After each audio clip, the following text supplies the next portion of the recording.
For centuries, humanity has grappled with a fundamental question: who am I really? We've built identities around our names, personal histories, emotions, bodies, minds, and accomplishments. But as solid as these labels may appear, they are merely masks, veiling something far deeper. Deepak Chopra argues that what we take ourselves to be, the individual self, the thinking mind, or the biological body, is merely an illusion shaped by conditioned perception. This illusion stems from a fundamental misunderstanding: the belief that consciousness is a byproduct of the brain. But what if it's the other way around? What if everything we experience, the body, the brain, the world, the universe, arises within consciousness? Consciousness is not a localized thing, nor is it a brain function. It is the boundless field in which all experiences occur. This idea radically shifts our understanding of existence. Rather than being separate entities navigating an external world, we are consciousness itself, experiencing reality through infinite forms. The mind, thoughts, emotions, the body, even the universe, are transient phenomena within this conscious field. This field is not confined by time or space. It is non-local, eternal, formless. The ancient sages of India called it Atman, the true self, that is neither born nor dies and remains untouched by the constant changes of the world. This Atman cannot be wounded, does not age, and is unaffected by suffering. It simply is. Why then do we fail to perceive this truth? Because we are caught in what the Vedic traditions call Maya, the illusion. Maya is not just the physical world, it is the perceptual and mental framework that convinces us we are isolated, separate beings defined by our stories and circumstances. While compelling, this illusion is only a surface layer. Beneath it lies a more expansive, more real dimension, pure, formless consciousness from which all emerges. This illusion of separateness doesn't simply arise by accident. It is conditioned from the moment we are born. We inherit language, beliefs, cultural frameworks, and emotional patterns that reinforce the idea of a limited self. Think about how often we're taught to define ourselves by nationality, profession, or personal history. Over time, these identifiers harden into a narrow self-concept, cutting us off from the deeper reality beneath. We confuse our roles with our essence. But Chopra reminds us, roles change. They begin and end. The true self does not. It is the background that remains when all else fades. This insight is not just a philosophical stance. It has practical implications. When we disidentify from our limited roles, we also free ourselves from the anxieties and comparisons that often rule our lives. We stop needing approval. We stop fearing failure. We become rooted in something far more reliable than public opinion or fleeting achievement. And this is where freedom begins. Not in escape, but in recognition. Recognition that what we've been seeking out there has always lived quietly within us. This identity trap sets up a cycle of suffering. The conditioned I is always chasing safety, validation, and meaning in the external world. But since the world is always changing, it can never provide lasting stability. This gives rise to fear, anxiety, attachment, and conflict. These mental afflictions, described in yogic philosophy as kleshas, include ignorance of the true self, attachment, aversion, fear of death, and egoism. All stem from not knowing who we truly are. To break free from these chains, we don't need to become something new. We need to remember what we already are. Awakening is not about adding more information. It's about releasing false beliefs. It's about returning to the natural state of being, where there is no separation between observer and observed, between self and universe. In Chopra's words, we are not physical beings having a spiritual experience, but conscious beings having a human experience. When we understand that all appearances, thoughts, emotions, sensations, objects, relationships arise within consciousness, we realize that nothing external can define or limit us. Even memory and personal identity are constructs within the conscious field. Before we remember, memory exists as potential, like a quantum particle before it's observed. Only when we summon it does it manifest. This field of pure potential isn't far off, reserved only for mystics. It is here, now, available in every moment. What it takes is attention, stillness, and a willingness to look beyond our mental habits. It's not about denying the experience of the world. It's about realizing that all experience happens within the self. From this view, science and spirituality are not at odds.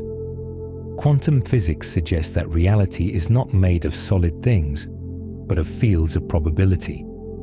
Chopra bridges this scientific insight with ancient wisdom.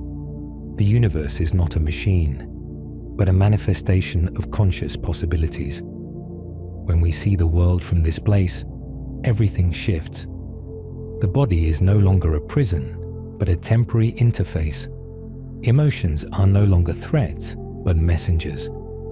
Death is no longer an end. It becomes a transition. Fear dissolves, and what emerges is profound inner peace. True transformation begins when we stop searching for ourselves in external forms and return to that ever-present silence. In that formless space, we recognize our true identity, pure, unlimited, eternal consciousness. We live in a reality we take for granted. We see it, touch it, remember it, and sometimes suffer through it. Yet we rarely pause to question the nature of what we experience as real. What exactly is a memory? What does it mean to see something? Where are our past experiences stored? These questions, which may appear philosophical or abstract, are in fact doorways to a far deeper understanding of who we truly are and how the universe functions. Deepak Chopra proposes that perception is not simply a function of the body or brain, but a dynamic activity of consciousness itself. To illustrate, he invites us to consider a simple scenario. Ask yourself, what did you eat for dinner last night? Immediately, your mind springs into action. But where was that information before you summoned it? There is no physical neural network where the memory of vegetables is permanently inscribed. Instead, what is triggered is a chain of images, emotions, and sensations emerging from a potential state, almost like white noise settling into melody. This state is referred to as superposition.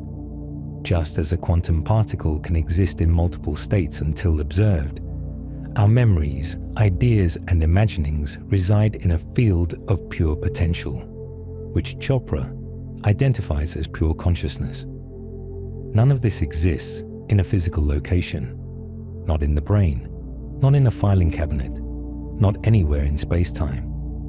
All of it emerges from a realm that transcends space and time, what we might call the invisible core of being. As we observe, remember, or imagine, we collapse that field of potential into a concrete experience. Each time we recall a memory, we also recreate it. This is why two individuals can share the same event, yet remember it very differently. One may describe it as traumatic, the other as enriching. It's not the event itself that defines meaning. It's the consciousness interpreting it. Chopra highlights that this interpretative capacity forms the foundation of karma. Karma is not some mystical force meting out reward or punishment. Rather, it is the emotional residue of past experiences. A hurtful incident misinterpreted becomes trauma. That trauma cycles back as suffering. The memory is activated, linked with anger, guilt, or fear, and triggers a repetitive response that shapes our lives. Without realizing, the separate self, the ego, becomes a repetition machine, projecting the past onto the present. This is where the empowerment of consciousness comes into play. If we can access the field of potential before perception collapses it, we can rewrite the story. We can observe memory without judgment. We can release emotional charge from the past and thereby transform karma. In that moment, suffering becomes opportunity. But achieving this requires moving beyond the conditioned self, the persona built from associations with our body, name, history, and thoughts. This so-called separate self, Chopra explains, is a mental construct that lives in time. It defines itself through memory and anticipates the future. This I feels incomplete and vulnerable, and most of our thoughts arise from this limited perspective. When we disengage from that separate self, we access the non-local dimension of our being. From this vantage, every experience can be seen as a transient manifestation within a greater field of consciousness. Time ceases to be a linear prison and becomes a flexible instrument. Here enters the phenomenon of synchronicity, that mysterious dance where external events align perfectly with our internal states without any obvious causal link. Chopra emphasizes, if you do not experience synchronicity, it is because you have disconnected from your non-local self. This perspective is not merely spiritual, it is deeply scientific. Modern neuroscience has identified a network within the brain, called the default mode network, which becomes active when we think about ourselves. This network is the neural signature of the ego. During deep meditation or even near-death experiences, this network quietens and the sense of self dissolves. At that moment, we can access what Chopra refers to as the unified field of consciousness, where no separation exists between observer and observed. In this unified field, emotions settle, thought becomes transparent, perception expands. We no longer interpret reality through fear, but through presence. What once felt like pain becomes a teaching. Confusion gives way to clarity. Rigid identity softens into openness. And so the world we perceive changes when the consciousness observing it changes. Reality is not static. It is plastic, malleable. Each of us is a node of consciousness that can, at any moment, access the infinite field of potential. Every instance of suffering has its root in interpretation. Every transformation begins by releasing that interpretation. Ultimately, transcending limited perception does not mean rejecting it. It means recognizing that any perception we hold is just one version among many possibilities. When we align with pure consciousness, the entire universe mirrors our evolution. And in that mirror, we discover that we were never limited. We were simply asleep, dreaming that we were small. This awakening is not reserved for mystics. It is available to everyone at any moment. One method Chopra suggests is to develop a witnessing awareness, observing thoughts, emotions, and sensations without judgment. Doing so interrupts our automatic identification with the separate self and realigns us with the conscious field behind all experience. This awareness can be cultivated in daily moments, pausing before reacting, noticing patterns, or simply breathing consciously. These brief gaps are powerful. They hold the potential to choose differently. Chopra also recommends bringing presence into mundane acts, walking, eating, or washing up. These simple moments, done mindfully, reconnect us with the sacred in the ordinary.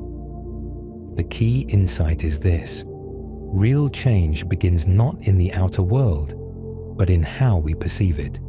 When we shift our awareness, we reshape our experience, not by effort, but by remembering we are already whole. Reality reflects that truth the moment we live from it.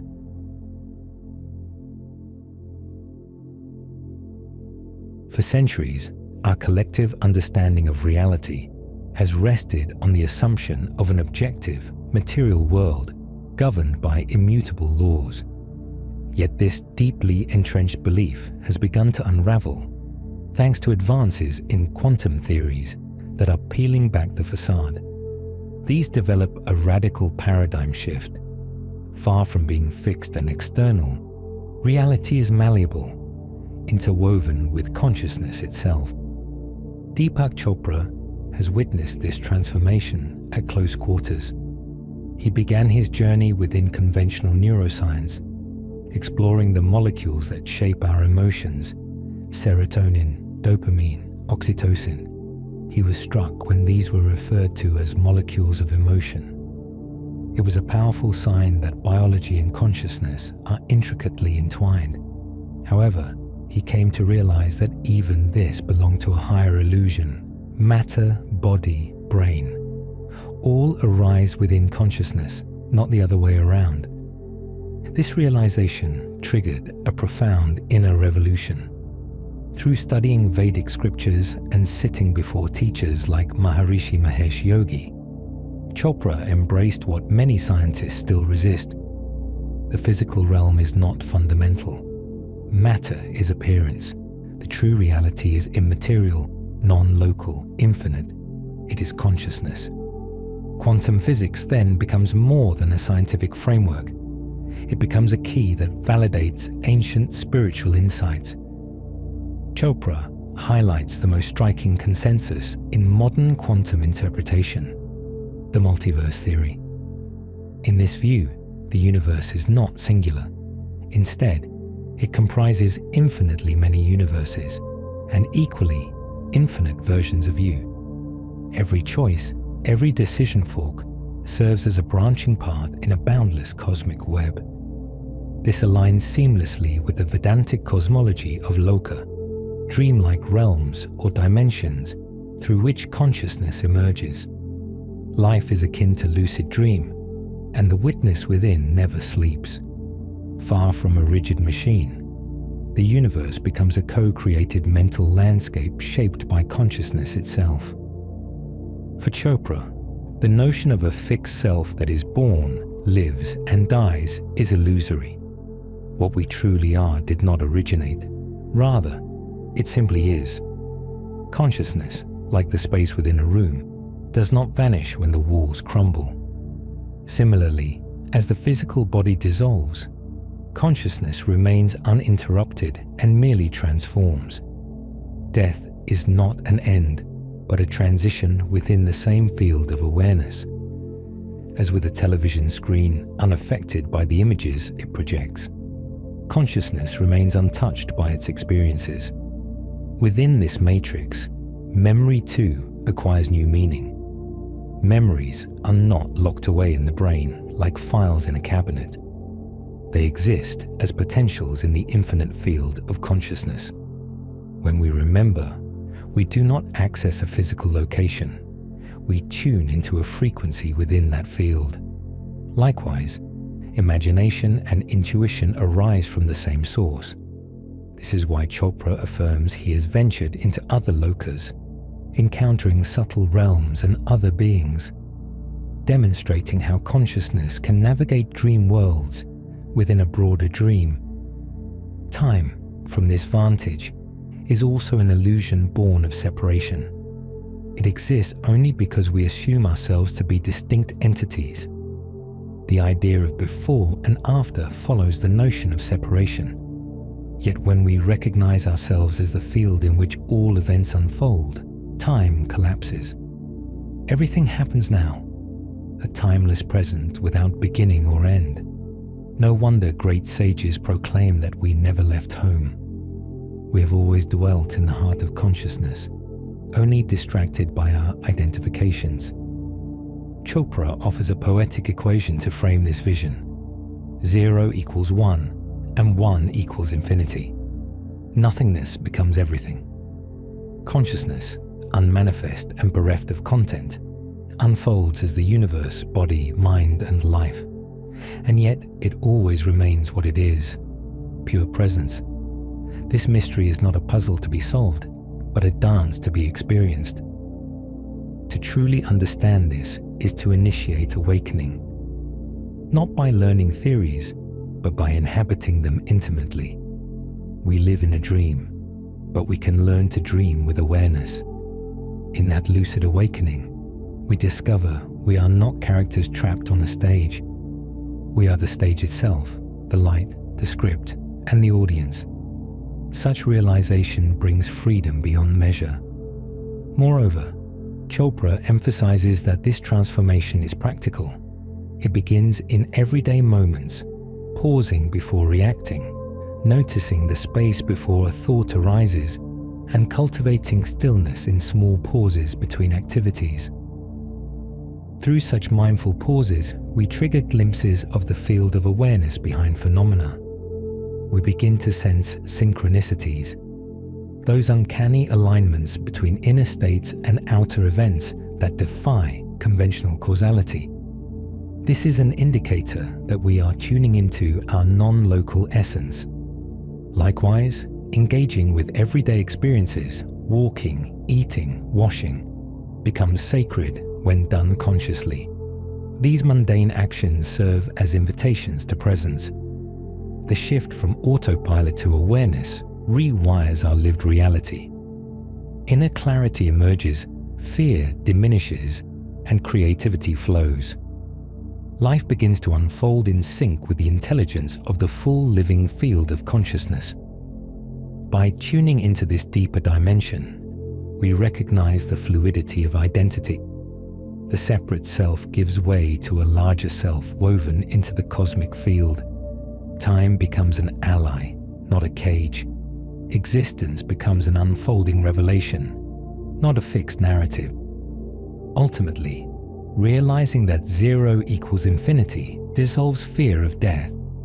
We understand that we are never more real than when death is most imminent. In this profound recognition, life transforms. What once seemed transient gains depth. What once felt limiting becomes expansive. The dreamscape of existence turns into the playground of conscious discovery. And in that playground, we find that we have only ever been whole.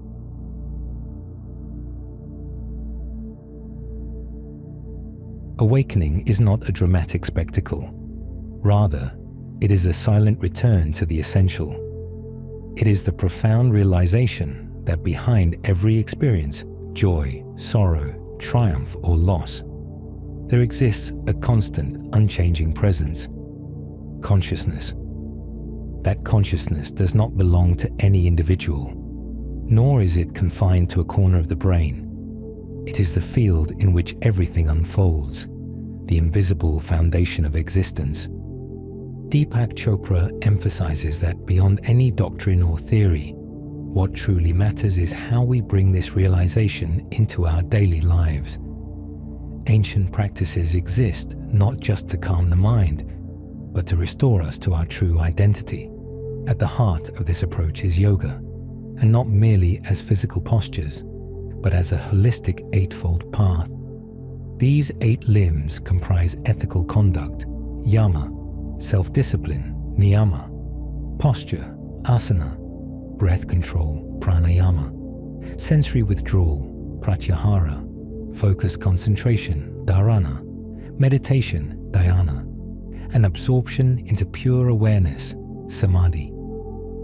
Each morning, Chopra dedicates time to silence, introspection, and immersion in mindful awareness before engaging with the external world. This morning ritual is not an escape, but a way to center himself in a state of internal coherence.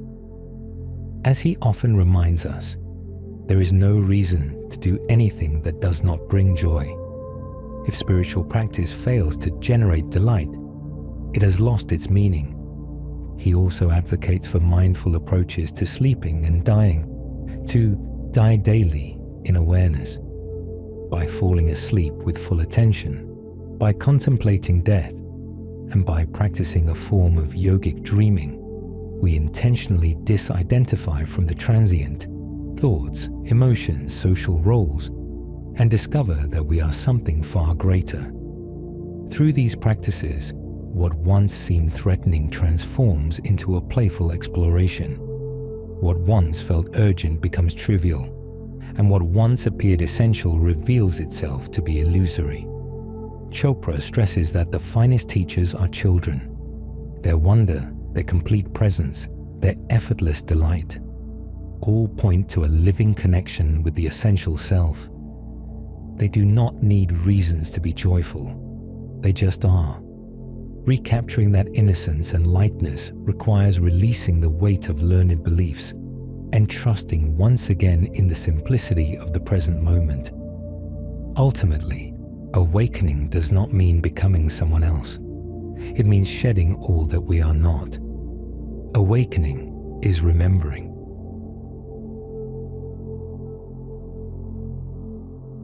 All human suffering stems from a fundamental illusion, the belief in a separate self. This self, fed by the memory of trauma, constructs an identity based on the past and projected into an uncertain future. Within this narrative, pain does not dissolve, it recycles itself. Suffering becomes habit, an automatic reaction, an emotional prison. Deepak Chopra states that unresolved trauma manifests as anger, guilt, hostility, or depression. These emotions do not arise from the present, but from a conditioned mind that relives the past as though it was still happening. The ego, defined by what has happened, becomes trapped in repetition. True freedom emerges when we recognize we are not that mechanism. From the standpoint of pure consciousness, an infinite space from which experience arises, each challenge can be seen as a creative opportunity. Instead of reacting from ego's inertia, we can respond from possibility. The key is accessing a deeper level of the self, where separation, judgment, and time dissolve into potential. Suffering thus becomes a gateway, an invitation to return to the source and to cease resisting what is. In Chopra's words, suffering is resistance to existence. When resistance ceases, the natural flow of being emerges, free from judgment, clinging, or fear. Transformation isn't theoretical. It demands presence and openness. It requires facing pain without labeling it as good or bad. In that act of pure observation, blocked energy releases. Apparent chaos reveals its purpose, expanding consciousness. From this view, there is no mistake or failure. Everything is evolution unfolding. And when the separate self releases its grip, consciousness reorganizes experience into forms more aligned with wholeness. Transforming pain into wisdom is not a technique, it is a way of seeing. When we shift how we observe life, life itself changes. This requires courage, a willingness to inhabit uncertainty. Yet in that space, resilience is forged. We move through suffering not by avoiding it, but by meeting it with awareness. Eventually, we see pain is not our enemy, but our teacher. It reveals our blind spots and invites presence. Suffering becomes an opportunity to reconnect with the silent field, where all change happens. Then suffering loses its grip. It becomes a catalyst for awakening. In this shift, we discover a wellspring of compassion, creativity, and freedom beyond the separate self.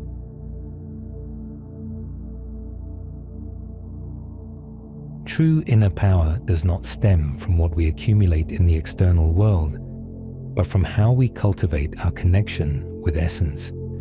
Deepak Chopra affirms that joy should not be a fleeting emotion dependent on circumstances, but an innate expression of the being when aligned with profound consciousness. To achieve this, it is essential to integrate daily practices that remind us of this truth. Chopra shares his own commitment to the 8 limbs of yoga.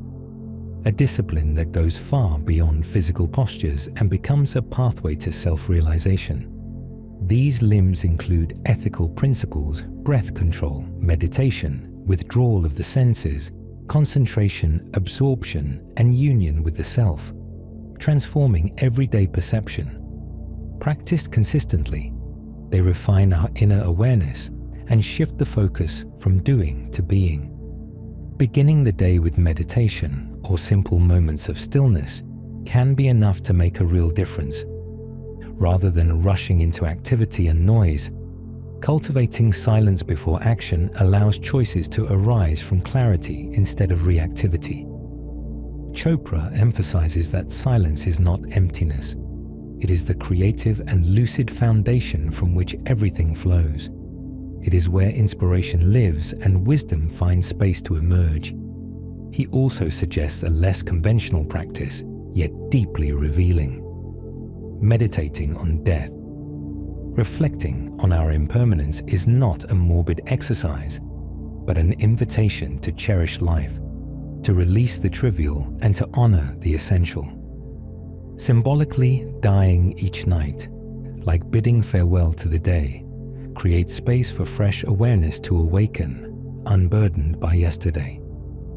Moreover, Chopra highlights that even within spiritual environments, ego can infiltrate as competition or comparison. Spiritual growth becomes a celebration rather than a burden when we abandon the need to stand out or be right. Joy arises from this surrender, ceasing resistance to life and simply flowing in unison with it. Lastly, true masters are closer than we imagine. Chopra reminds us that children are the real sages, spontaneous, joyful, and free from judgment. Seeing the world again through that innocence is not regression, but evolution toward a fuller, more loving consciousness. Authentic joy is not something to seek. It unveils itself when we care, when we rest, when we play, when we stop pretending and simply are.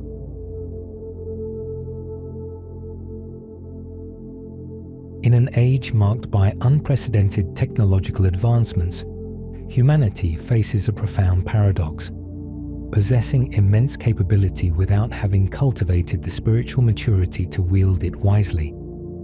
Deepak Chopra warns that we live with medieval minds and modern tools, a dangerous combination unless we awaken to our true nature. The power that shapes the destiny of humanity is not the one that comes from positions, wealth, or titles. That is external power, fleeting and dependent on social constructs. True power, in Chopra's view, is the power of being, a silent force that arises from union with consciousness itself. It is untouched by criticism, independent of external approval, and fearless, not because it stands on ego, but because it rests in the eternal. This power is born of silence, not the absence of noise, but the inner silence from which all labels dissolve and only presence remains. From this wellspring arises genuine creativity, deep intuition, and the clarity to act without resistance. Chopra emphasizes that the more we access this silence, the more dynamic and spontaneous our lives become. Life's impulse is not forced. It unfolds effortlessly. It is in these still moments that we truly encounter the wisdom that guides our highest self. In silence, we begin to hear the subtle whispers of the universe that are usually drowned out by the noise of daily life. Unlike motivation, which originates from desire and mental effort, authentic inspiration flows from alignment with spirit. It is not about attaining something. It is about expressing what already is. Inspiration, Chopra asserts, is irreversible. Like a child born, one cannot return to the womb. As this realization deepens, the need to control, defend, or accumulate naturally falls away. We come to see that every act of resisting existence breeds suffering, whereas flowing with it offers liberation. Resistance equals stress. Flow equals living. To live without resistance is to trust life's intelligence and to act from a place of surrender, not struggle. This doesn't mean passivity. It means choosing harmony over tension, presence over preoccupation. Even in the face of rapid developments in artificial intelligence, Chopra emphasizes that no algorithm, regardless of its sophistication, can experience hunger, love, loss, or beauty. Consciousness cannot be reduced to programmed functions. I may simulate mind, but it cannot feel being. Only consciousness is truly conscious. Viewed in this light, the ego becomes merely a transient pattern within the dream of existence. Everything that is born will die, but the one who dreams, the true seer, endures. To awaken is to remember that we are this eternal dreamer. Chopra brings this home with a simple but potent message. Take it easy. Let go of resistance and allow life to unfold with lightness. When we cease to resist existence, everything flows naturally.